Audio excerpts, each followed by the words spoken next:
Okay, I'll click continue. Excellent. All right, you're all set. Okay, grand. Well, I want to welcome everybody to an unusual virtual Bronx River Ramble. We're still a little hesitant with the pandemic, so we're going to do a couple of virtual ones, and then hopefully this summer we're going to get back into doing the real live ones, which I've been doing for about 10 or 11 years now for the Bronx River Alliance. And but I'm taking the advantage of the pandemic, so to speak, with these virtual rambles. I'm going to do a couple that we've never done before and which really are not practical to do in real life. But thanks to the magic of the internet, we could do these virtual. So I'm going to pitch right into it. And Edgar Allan Poe is one of our great Bronx writers, and he lived the last 3 years of his life here. And I'm just going to give you a few quick facts about Edgar Allan Poe. If you're probably already familiar with him, but you might be surprised to know that he was born in Boston. You know, we associate him with Richmond, with Baltimore. He's actually born in Boston, and the city of Boston, only in the last 5 years ago, they put up a statue to commemorate his birthplace. That's the one you see there. I think the statue looks more like Christopher Walken than Edgar Allan Poe, but that's just my criticism. But he's there. He's just at the bottom of Boston Common. He's facing the spot where his birthplace used to be. The building is gone. And of course, he's got his trunk, and of course, you got a raven popping out of the trunk. I tell you, we're not going to get rid of this bird all night. He's going to literally bird dog us.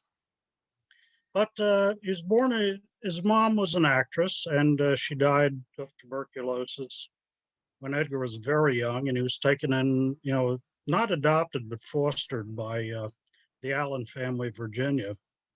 And he attended University of Virginia. 1835, he married his lifelong love, Virginia Clem. And this is an episode in his life that's rather controversial. She was 13 years old at the time. He was considerably older. And, there's been a lot of eyebrows raised and controversy. I'm not going to get into that. It's a very complex subject, but suffice it to say, I mean, Poe truly loved Virginia, as we will see later on. And of course, he wrote a lot of his famous stories before he came to the Bronx. Fall of the House of Usher, Murders in Rue Morgue, and of course the poem The Raven. And now he moved to Fordham in 1846. It was only the last 3 years of his life that he lived here, and his wife Virginia died here. And eventually he died in Baltimore in October 1849. I'll get into that story a little bit as we get to the end. These are just basic facts about our friend Edgar. Now, the root of the ramble, I'll just give you a quick overview where we're starting out from. We'll just pretend we're standing in front of the Poe Cottage, Grand Concourse and Kingsbridge Road, and we're going to make our way down Kingsbridge Road, down to Fordham Road, down Fordham Road. We're going to, in our imaginations, we're going to traipse through the campus of Fordham University and enter the Botanical Garden and then go down to the Bronx River, where Poe took a lot of his inspirational walks. I'm going to talk about how all these places impacted his writing. Uh, it's an impractical thing to do in real life because the campus Fordham is not open to the public, and Botanical Garden too. You have to pay admission to get in there. So, but we could do all this for free right today as a virtual walk. So we start at the Poe Cottage, recently refurbished. Not quite its original location. It's a couple hundred yards from where it was originally situated. But early in the 20th century, it was a case of they'd either move it or it would be demolished.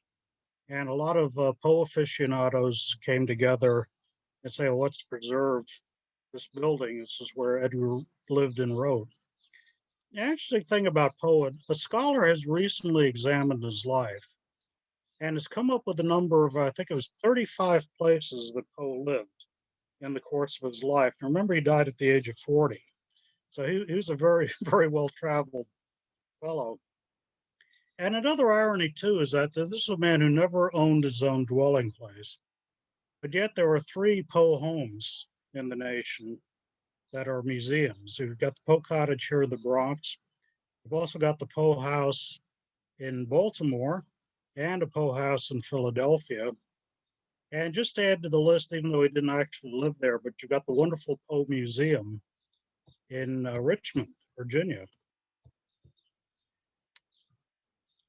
So it's the spring of 1846. As I mentioned, Poe had recently married a young lady on the right, Virginia Clem. And his mother-in-law, Maria Clem, moved in with him, and the three of them were a household. They all had nicknames for one another, by the way.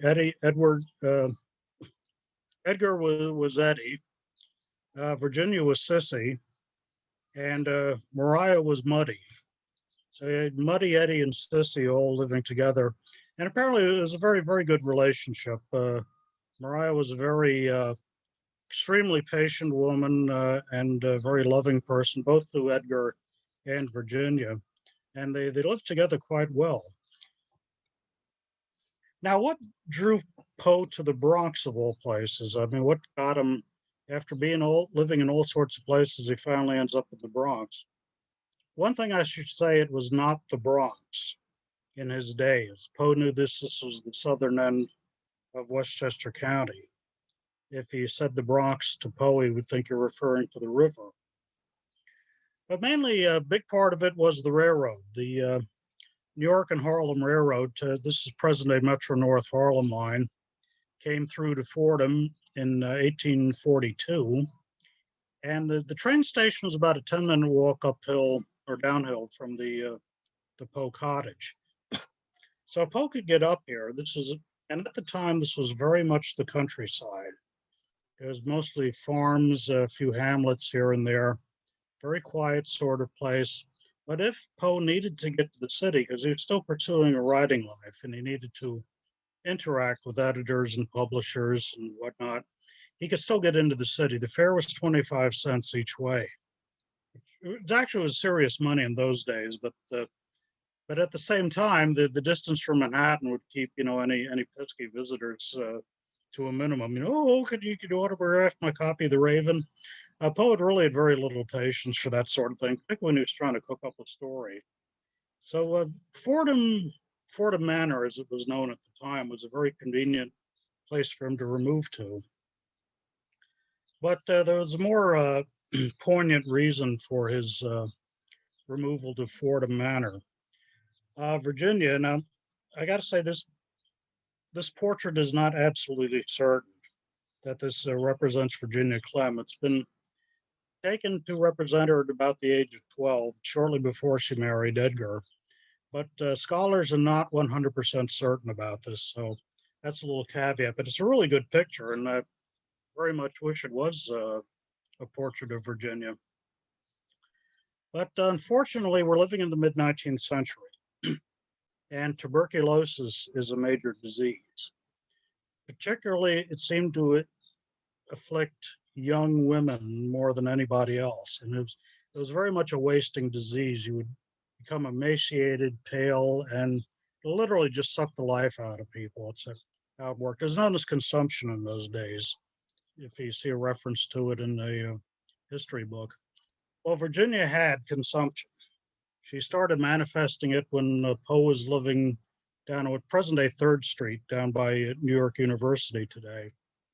And just that story is she was singing a song, in the parlor, and just all of a sudden she started bringing up blood. And at that point, you didn't need 6 doctors to tell you this was consumption setting in. Well, the only cure for consumption, there's no antibiotics, no treatment. Only thing doctors could prescribe was rest and very fresh air, which then is now fresh air in Manhattan is rather at a premium. Particularly in those days, there's a lot of dust, coal smoke, and God knows what floating on the air. So removing to the bucolic rural environs of Fordham, particularly on the high ground of the Bronx, was the best thing Poe could do for Virginia. It's one place you get lots of fresh air. And it's not a coincidence that Montefiore Hospital, eventually located just a half a mile from the Poe cottage, just uphill from the cottage in 1912.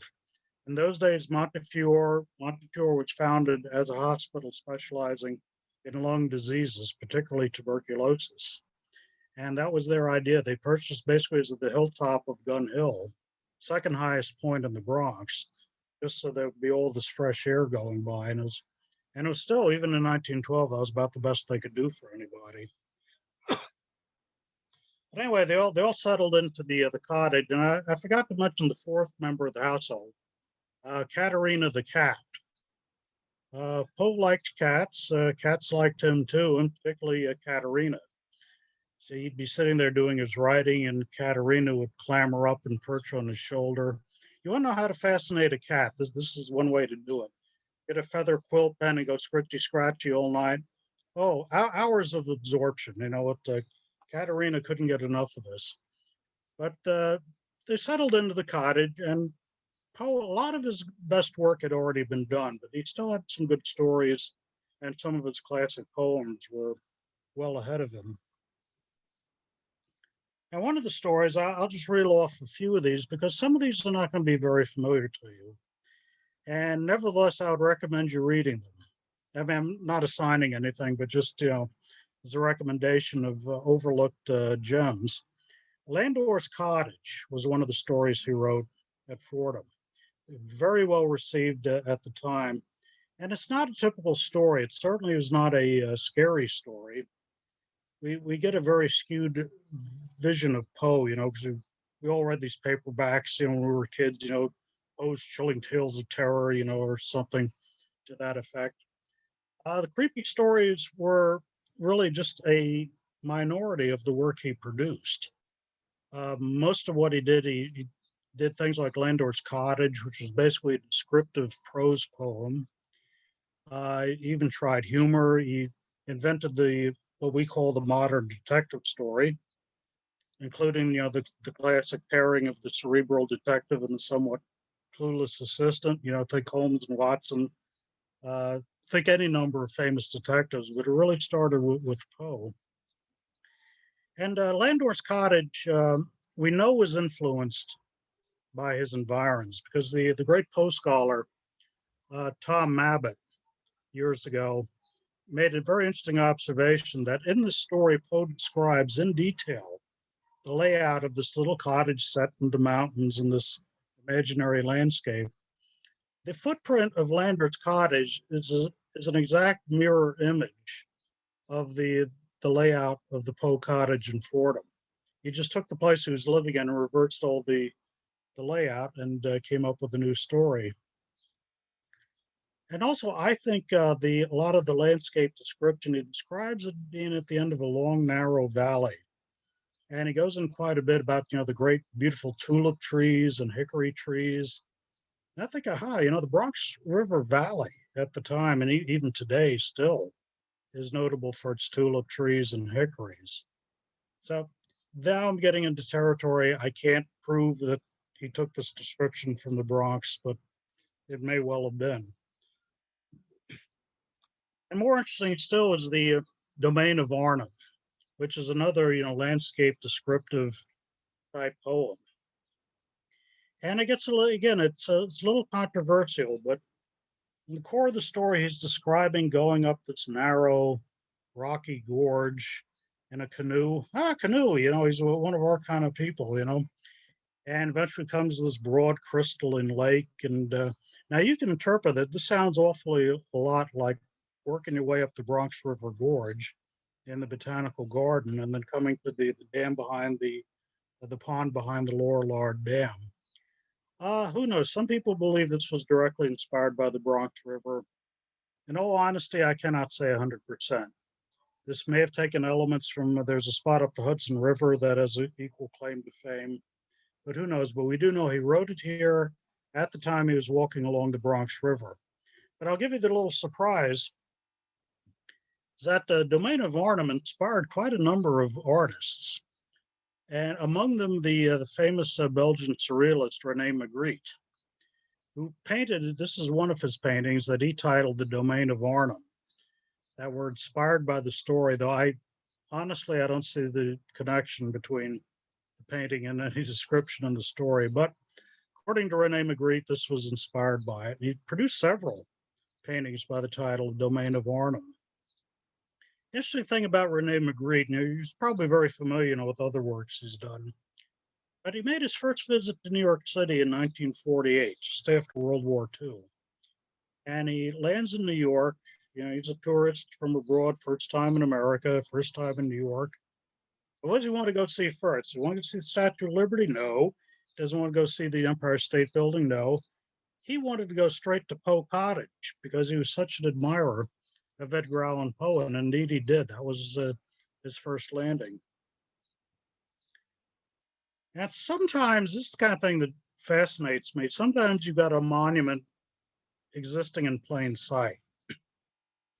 Now, after they renovated the Fordham Metro North train station 2 years ago, and you've got this beautiful aluminum stamped sculpture that's entitled Eureka. There's actually 3 big panels. I'm just showing you one of them here. And I'm looking at it, the title is Eureka. I'm thinking, could that have anything to do with there was a work of scientific speculation that Poe wrote at the Fordham Cottage entitled Eureka. And some people believe Poe should get the credit for coming up with the Big Bang theory of the universe. I'm a little dubious of this, but let's talk about the universe kind of expanded from a point of nothingness and, blossomed and became more complex. Now, could this be a coincidence? No, I checked this out. Dan Funderburg. Funderburg was very much aware that Poe wrote Eureka. Funderburg had read Eureka and was greatly impressed by it. And this work titled Eureka was done in tribute to Poe and the work he did at Poe Cottage. So when you're going through Fordham on the train, take a look out the window. This is really, really an impressive piece of work. Okay, but we all know this one. I'm giving you all these obscure stories nobody's read. We all know this one, Cask of Amontillado. Now, Amontillado was published shortly after Poe arrived in Fordham. Now, he may have written part of it here, or maybe not. We're not totally certain. But nevertheless, it was published, and it was one of the 2 great revenge stories that Poe wrote in his lifetime. The other one was Hop Frog. It was almost the very last story he wrote, and he definitely wrote Hop Frog at Poe Cottage. If you read Cask of Amontillado, go back, read Hop Frog. Hop Frog is really, really creepy. But anyway, so we know one famous story he wrote here. But, okay, here we go. He did not write The Raven here. I know the Parks Department had stuffed Raven and mounted in Poe Cottage for many years. And all the Poe scholars were complaining, he didn't write The Raven here. He had nothing to do with The Raven. He'd already written The Raven long before, down on a farmhouse in what today is West 84th Street. And if you go down to West 84th Street and Broadway and look up at the lamppost, you're going to see a sign, Edgar Allan Poe Street. I mean, the farmhouse is long gone, but nevertheless, that's where it was. And that is where he actually did write The Raven. Evermore. But you see, we're not, I keep telling you, we're not going to get away from this bird tonight. If you look away from Poe Cottage, now we're in Poe Park where the cottage is set. And just recently, just in the last few years, they built this beautiful visitor center for all kinds of, presentations, talks, community events. And on the right, that great big bay window frames perfectly a view of the Poe Cottage. So where to get this funky color and funky shape of the roof? It's all done like this blackish gray slate and this canted roof, which, by the way, gave them no end of trouble with the rainwater leakage. Delayed the opening of the cottage for over a year while they tried to fix it. Yes, the architect said this is meant to evoke a raven. Oh, okay, like I say, we're not. A raven will follow us no matter what. But it's a very nice place, and hopefully this too will reopen. And I've given talks there. There've been displays of Edgar Allan Poe exhibitions put on there, so it's worth keeping an eye on. Now, while we're in Poe Park, I'm going to give you a little Bronx surprise you might not know about, and may or may not have anything to do with the Edgar Allan Poe. But Poe Park is also the birthplace of Batman. Yes, believe it or not. In the 1930s, a very young, struggling, comic book artist, a fellow by the name of Bill Finger, would meet in Poe Park with his editor, and they'd sit on a bench. It might even have been this very bench for all I know. Poe Cottage, you actually got the visitor center in the way there in the background, but Poe Cottage is just within, on the other side of the visitor center. And they would sit there trying to cook up an alternative to Superman, because Superman was selling comics like crazy, and of course this is like the very dawn of superhero comics. So in their discussions, whether Poe influenced this in any way or not, and I'm certain Bill Finger knew that Poe lived in that cottage over there. Who knows? But anyway, he became very obscure. He's only recently come back to light. But we're very proud of our heroes in the Bronx, Edgar, Poe, and everyone else. And at the very south end of the park, East 192nd Street has been renamed Bill Finger Way. So that's just a little surprise for you. So anyway, I'd mentioned Virginia dying of consumption, and Poe had hoped that the move to Fordham and all the fresh air on the hillside might hopefully cure it. It was not impossible, but not very likely in those days for somebody to survive tuberculosis. And Virginia just got worse after they moved up here. And this would be the great tragedy that hit Poe while living in the cottage. If you get to go in the cottage, when it's eventually reopened, there's one item of furniture in there that actually dates from Poe's day, and it's this bed. This is the very bed that Virginia Poe died in, the 30th of January, 1847. And you'll notice on the left-hand side of the bed, you notice that the knob's missing, and it is on the other end of the bed too. That's damage done in person by Edgar Allan Poe, because the bed was originally located up in the garret space facing north. And in January, a garret space facing north is really not a good place for a tuberculosis patient. Particularly once you started getting chills and she just couldn't stay warm enough. So Poe had to manhandle this bed down a very narrow staircase, and it didn't fit, so he hacksawed off those two knobs just to maneuver the thing down into the main parlor where at least Virginia would be a little bit warmer. And everybody did what they could for Virginia, but she just kept getting worse. Even the cat pitched in. Katerina seemed to sense that something was amiss, and Katerina would clamber up and sit on Virginia's chest, just like lend some body warmth. But it was all to no avail. And Poe was devastated. I mean, really, really wiped out by Virginia's death. Actually, his landlord's family had a vault in a nearby graveyard over on Sedgwick Avenue and Fordham Road. And just as generosity, they allowed Virginia initially to be buried in their family vault. The plaque here is from the gravestone in Baltimore. It's not the original from the Sedgwick graveyard. But Mariah would eventually recall that Poe was so devastated, sometimes he would get up in the middle of the night, barefoot in pajamas, and he would set out, he would walk his way to Virginia's tomb. This is a little bit over a mile from the side of the Poe cottage. And all Mariah could do, she'd hear him going out the door, and she'd follow behind him with a blanket. He'd literally be weeping in front of the vault. And she just drape the blanket over him and just leave him there to weep.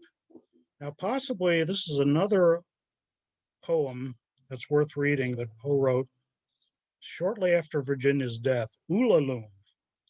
It's a very strange poem. I'm not going to try to summarize it, but trust me, it's worth getting out and giving a read. But part of the plot of Ullalum involves a fellow making nocturnal visits to the tomb of a departed beloved, and this might be a reflection of his grief at Virginia's death. Perhaps not, but definitely that's another Fordham work that's worth taking a look at. Well, it wasn't all tragedy at Fordham for Poe. Get himself together. Downhill was a little place called St. John's College. It just been set up a few years before. And Poe would walk down there and he'd make friends with the Jesuit priests who ran the place.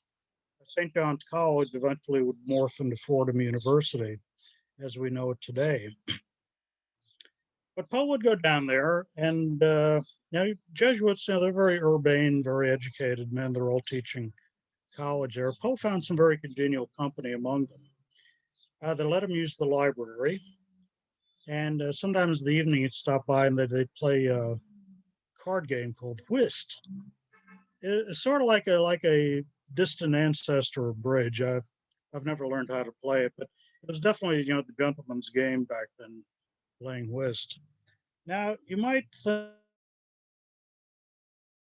that okay, Edgar Allan Poe in a room full of Jesuit priests. Now this sounds like the premise for improv comedy, doesn't it? Well, really, they got along quite well. It worked out very nicely.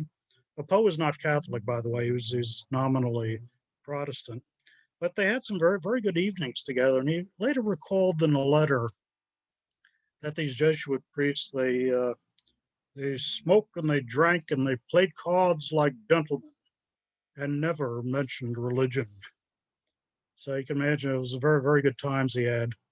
Now, if he wasn't playing whist or using the library, Poe would often amble on further down through the college campus. And there's a lot of traces of Poe along the campus today, notably the old church there, at the University Church at Fordham. The bell up in the tower for generations has been known as Old Edgar by the students. And you could hear the bell quite easily from the cottage. And it's often thought, though, again, we can't, legally prove this, but it's often believed that the tolling of the chapel bell at Fordham provided some of the inspiration for his classic poem, The Bells, which again he wrote at the Fordham cottage. And if you don't believe it, there's a plaque here that says so. It said to inspired Poe, a friend and neighbor, to write a celebrated poem, The Bells. And you can still hear tolling today. It's still known as Old Edgar.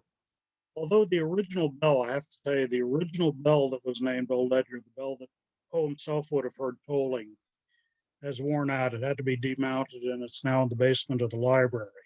So they got a new bell, and that's still known as Old Edgar, so the name passes on. At Fordham University, it's a very, very interesting place. I wish I could take you on a walk through the Fordham campus. It's a very strange place.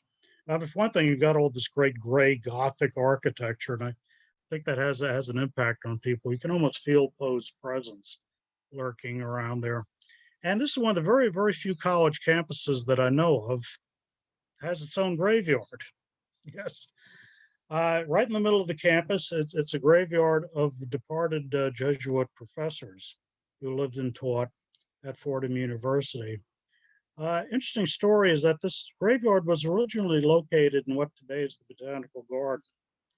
And then when the city took that slice of the Fordham campus to add to the New York Botanical Garden, the graveyard had to be moved. And it was replanted in Fordham University, but two of the bodies could not be located. So make of that what you will.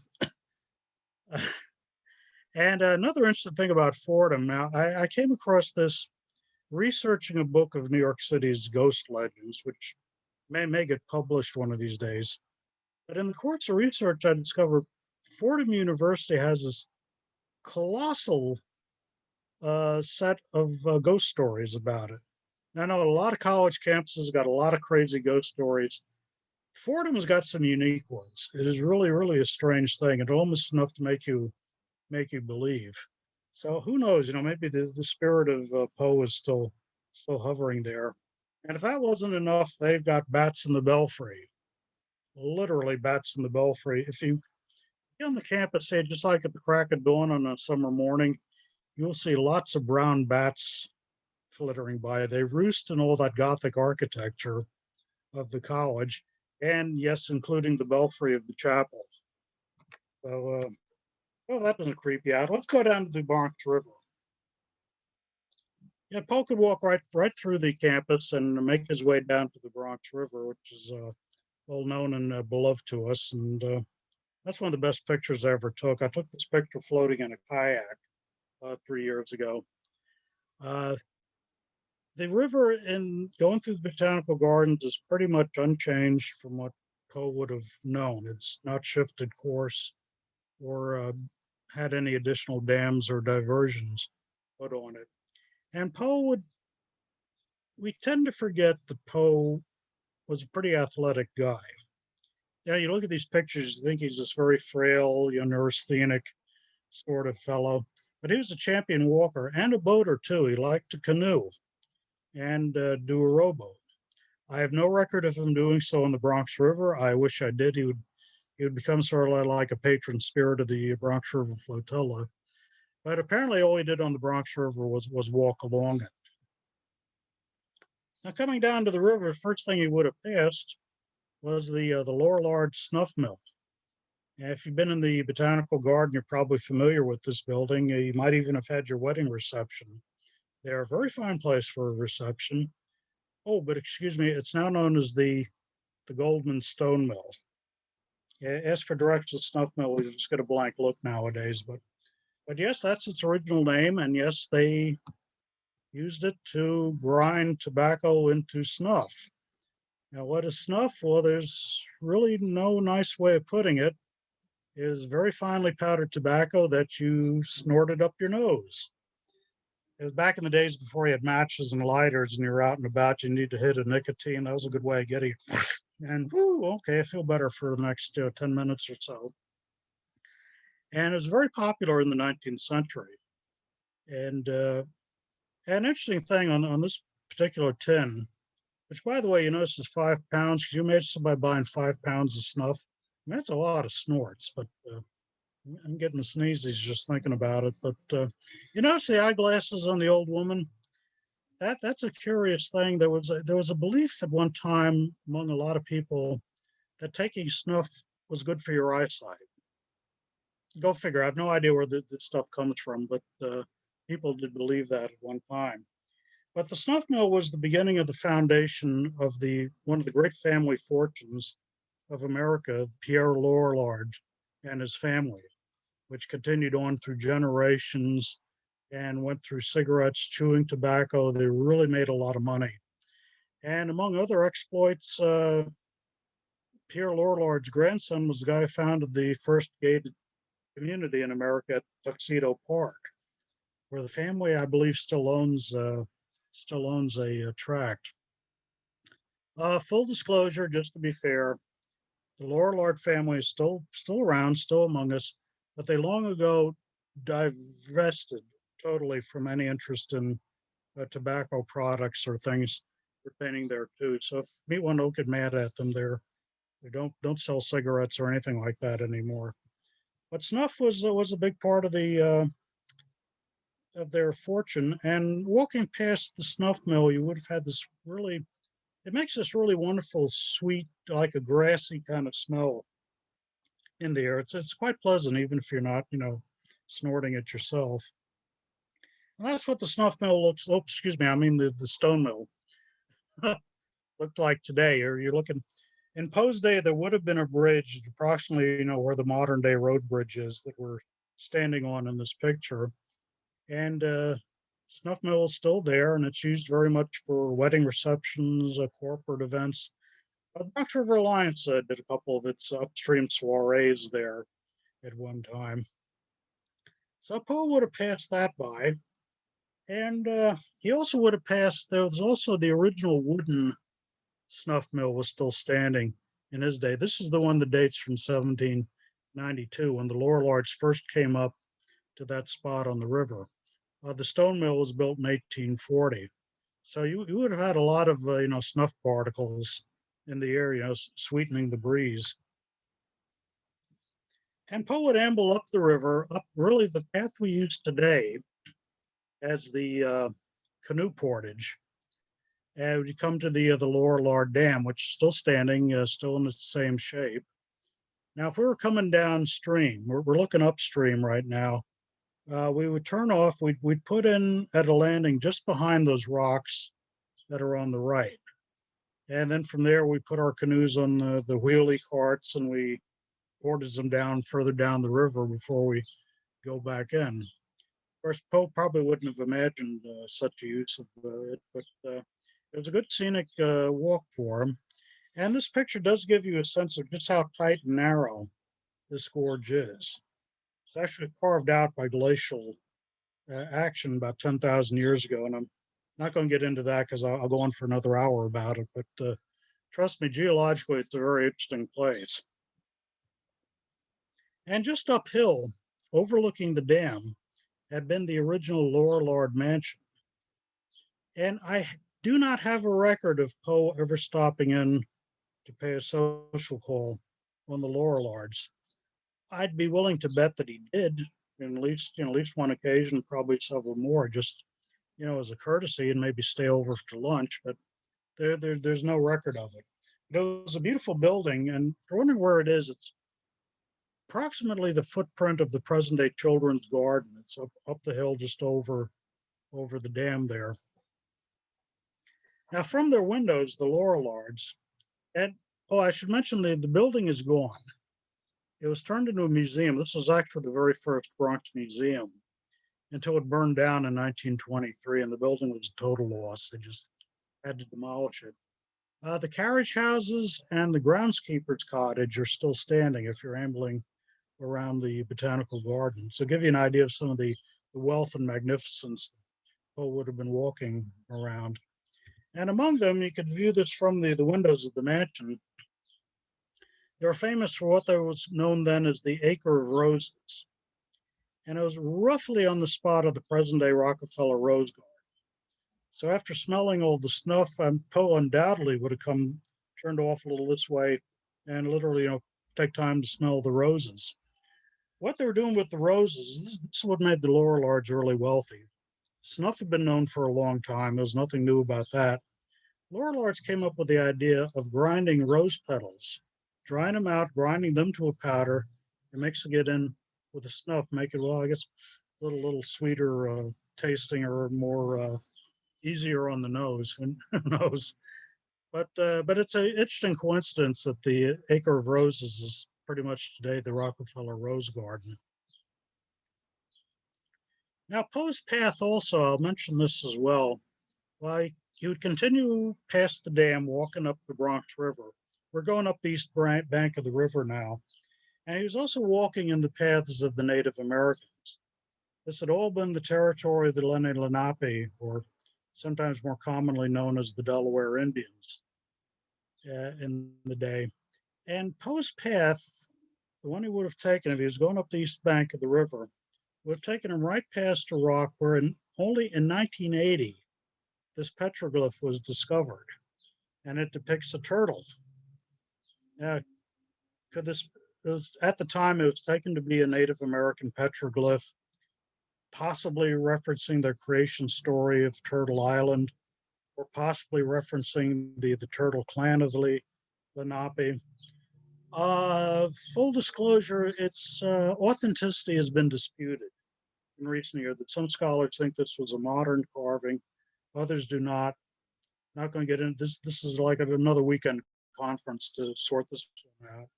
But if you're looking for this petroglyph, it's in the conservatory, the big greenhouse. And if you go down the basement looking for the men's room and the ladies' room, they have it in the display case down there. NYBG isn't totally sure what to do with this thing, so it's kind of in the basement. But Poe would have taken that path, he would have walked right past that boulder. In fact, so did I. I must have walked past that thing 200 times before it. A scholar, very famous Bronx historian, took another look at it and found there's a petroglyph here, and history was made.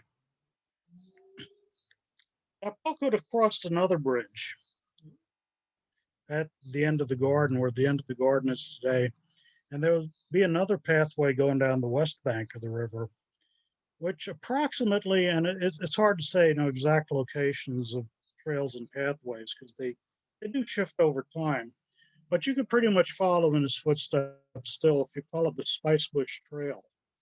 And this goes through what's now known as the native forest. And actually, no, it's now known as the Thane family forest. It was previously known as the native forest. And Botanical Gardens got a colossal, huge grant of money to refurbish this forest, restore it to its native state of nature, removing invasives, putting in native trees and species. Before that, and in Poe's day, it was probably known as the hemlock forest because it was very, very full of hemlock trees in places. Until the 1980s, we had a little critter thing called the woody adelgid, which moved in, came up from the south, and these things like latched themselves onto the hemlocks and literally sucked the sap out of them.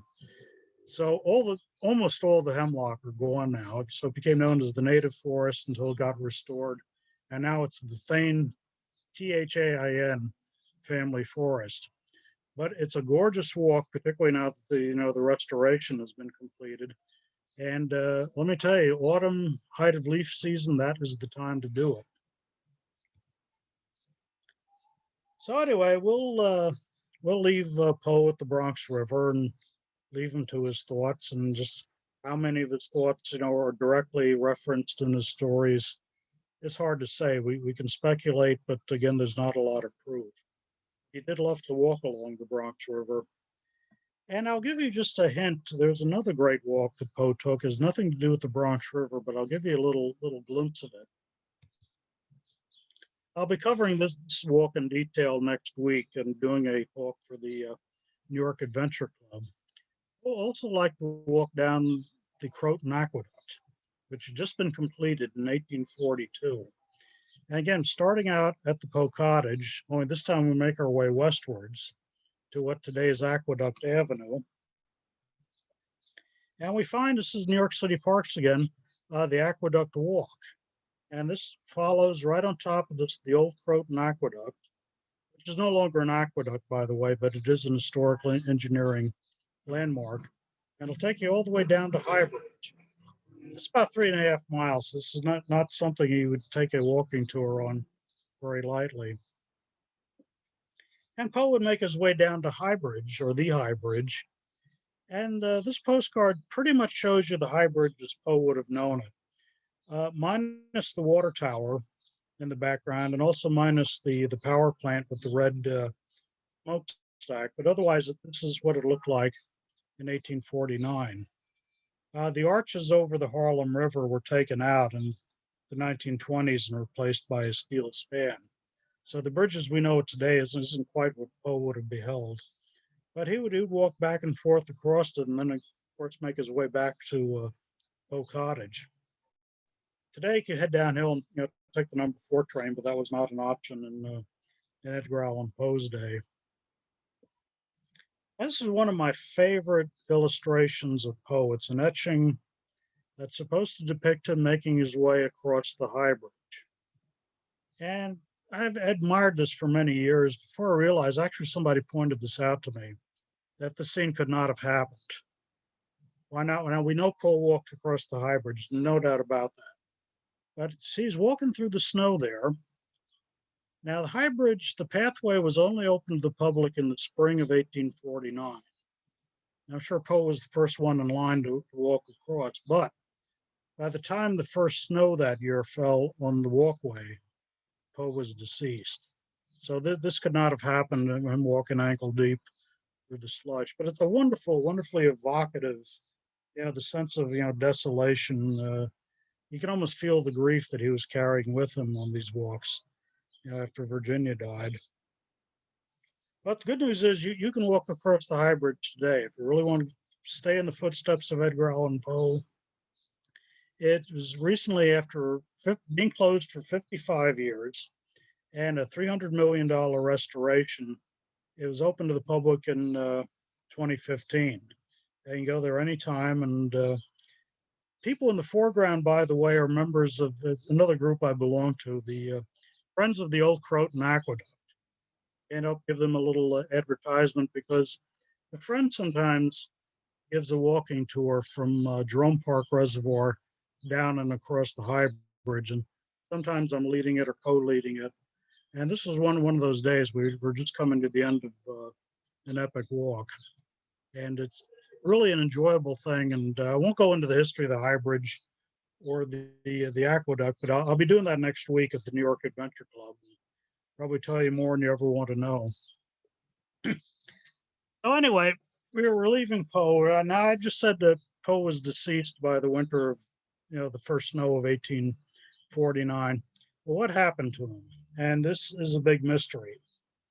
And I won't get into too much detail or controversy about it, because there's enough material here for a weekend conference. And I've been to such weekend conferences, and we still don't have the answers. But he left Fordham for the last time on a journey. He's going to go to Philadelphia, Richmond, a couple of other places. He was looking for investors to fund a magazine of which he would be the sole editor and proprietor. He may have been also looking to propose to a childhood sweetheart, maybe not.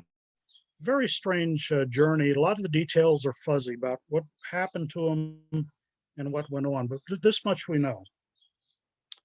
Departed Richmond, Virginia, having proposed to his childhood sweetheart. He may or may not have proposed to her. She may or may not have accepted.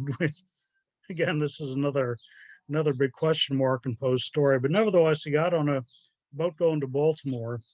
2 days later, he's found in Baltimore, semi-comatose, in the back of a tavern. And he never regained coherence. They took him to a local hospital. And that building's still standing too. I can take you on a walking tour of Poe's Baltimore sometime. But he never fully regained coherence, and he died. And to this day, nobody knows exactly what happened to him, what kind of trouble he got into, or what. But he got buried. He was buried in Baltimore. And of course, by then, Virginia was buried on Sedgwick Avenue. Mother-in-law Maria survived them both by several years. She was buried in another churchyard. It was only in the 1890s that admirers of Poe got together and they raised the funds to create this beautiful memorial to Edgar Allan Poe, and bring all three bodies together, bring back Virginia, who by then had been transplanted to Kensico Cemetery, bring in Maria Clem, and also Poe, who was originally buried about 20 yards away, and put them all under one tombstone. And they had a grand occasion of the unveiling of the tomb, and it's quite a tourist spot in Baltimore to this day. Whenever I'm in Baltimore, I always make sure I stop by, pay my respects. And just one last little Edgar Allan Poe mystery. If you're going there to visit the tomb, for many, many years, beginning shortly after World War II, up until just a few years ago, a mysterious mourner on the night of Poe's birthday, 19th of January, would get into the churchyard somehow and leave at the tomb a half-empty bottle of brandy and 3 red roses. Of course, other admirers have been adding their own roses too over the years, but who the mysterious, they called him, or it might be her, we have no idea, the Poe toaster. And quite likely, it may have been more than one person, just the franchise was handed on through the years. But apparently it's ended. It's just become too well known. Too many people are staking out the churchyard, including me on occasion. The Edgar Allan Poe Society in Baltimore, last couple of years they haven't done it, but they've traditionally had a midnight gathering and a toast to Edgar Allan Poe there at the tomb, and it's quite an impressive thing. But that's just one last Poe mystery. So anyway, that gives you a look at the Bronx that Edgar Allan Poe knew, and a lot of which we can still touch and experience for ourselves. You can go down at Gardens, and I never tire of telling people I'm often down there, for the flotilla or on the portage, and I always tell people you're walking in the footsteps of Edgar Allan Poe. And eventually the Poe Cottage I hope, will be reopened soon, and you can go in and you can see the rooms where he worked in, and you can see the bed that poor Virginia passed away in. So anyway, I'm open to questions. I'm full disclosure, I'm not a Poe scholar, per se, but I do have a sort of relationship with Edgar. My mom, well, she was a student of the great Poe scholar Thomas Olive Mabbitt years ago when she was in Hunter College. And she wound up working on the posthumously published standard edition of Poe. It's known as the Harvard edition of Poe, which is absolutely the last word in authentic text and probably the best scholarly footnotes that are to be had anywhere. And I had sort of a minor role in all this. I kind of schlepped manuscripts back and forth. And I think I did some piece of research, and my name's in one of those volumes, an acknowledgement, but I forget what it is I did. But anyway, I kind of grew up with Edgar Allan Poe. He's almost like a departed uncle to me. But other than that, I'm not per se a Poe scholar. So I'll try to answer any questions as honestly as I can. And if not, I'll refer to you to someone else, perhaps. So fire away. I'll leave it to Daniel. Yes, feel free to put your questions in the chat or just unmute and ask them directly.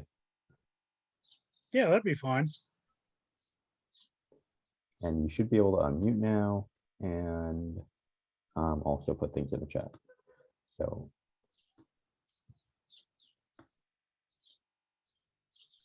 how active was, you said that Poe would go like for 7-mile walks on a regular basis, or even longer than that, Stephen? Yeah, regularly. I mean, of course, he couldn't afford car fare, but he did like to walk. He was much more athletic than people realize, and he was also a boater. He liked to row and to paddle. And this is a little known fact of his life. Poe swam the James River in Virginia as a young man. Now, if you go down to the spot where he swam the river, you wouldn't want to try this yourself. Believe me, it's at the headwaters of the river where the rapids are at the worst. But he was able to do it. He was strong enough a swimmer to manage that. It was like Lord Byron swimming the Hellespont, very close to it. So yeah, he was very, very active. In every place he lived, he liked to take long walks. But when he got to the Bronx, he was very well situated. Two brilliant walking routes available to him.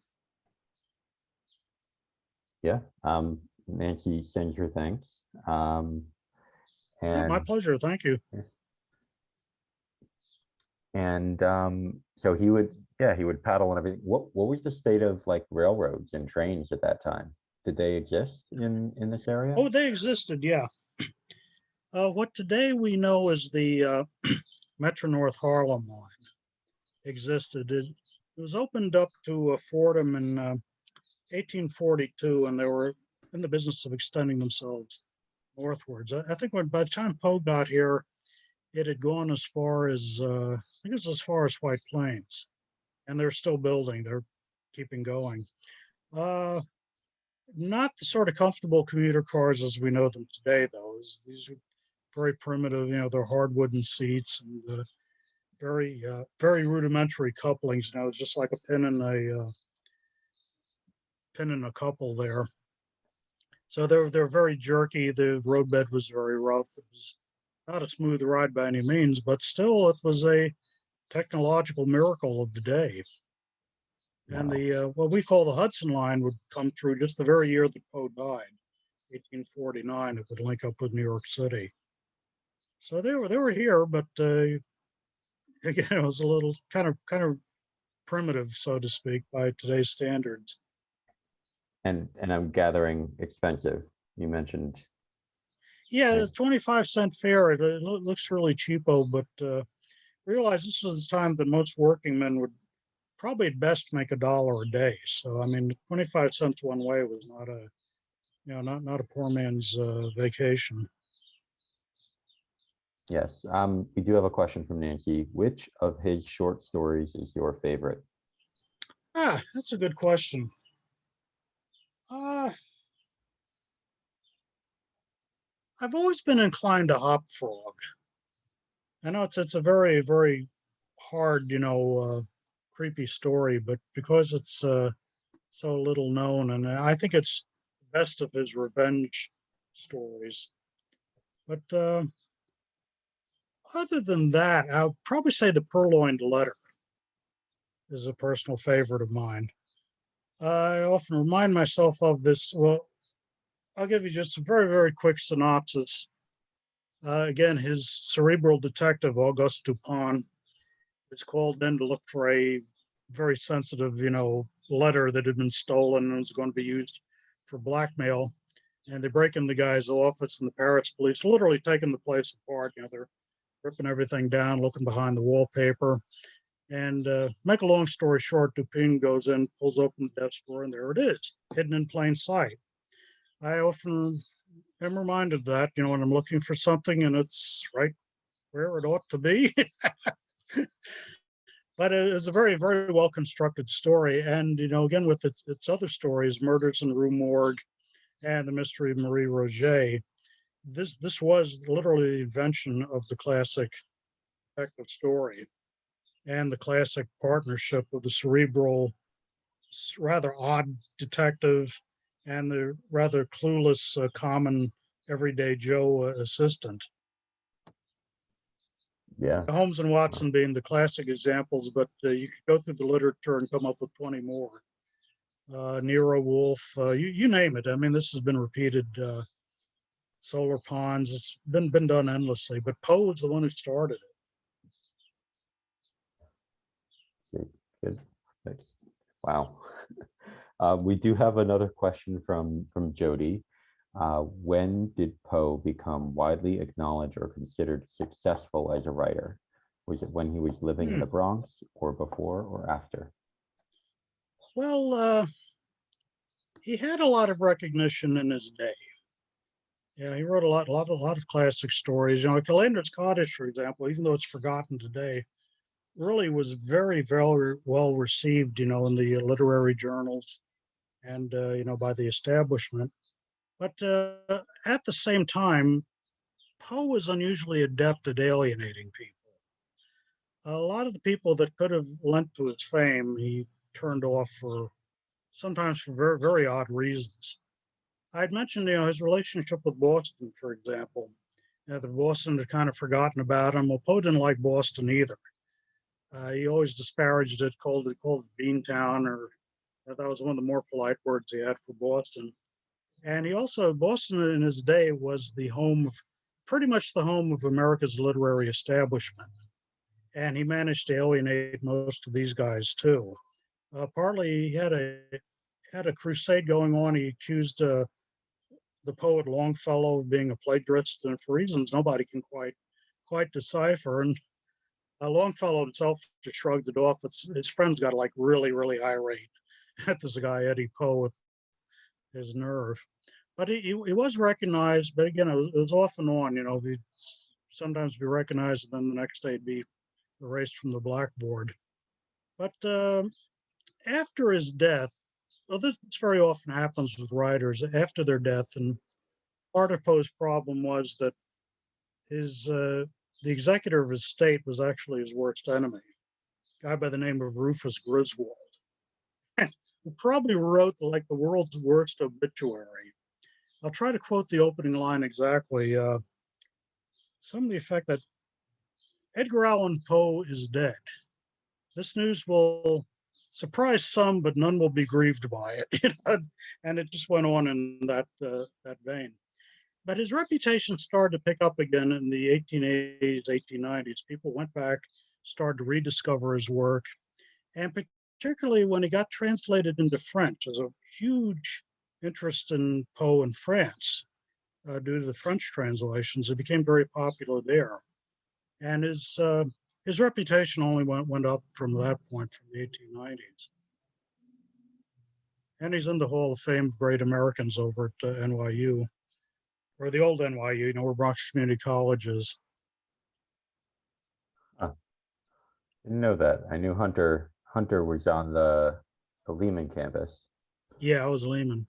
But that's the literary reputations. They go up and down, and it's hard to say. But in his day, he was appreciated, even by people who couldn't stand him. He was recognized as a good writer.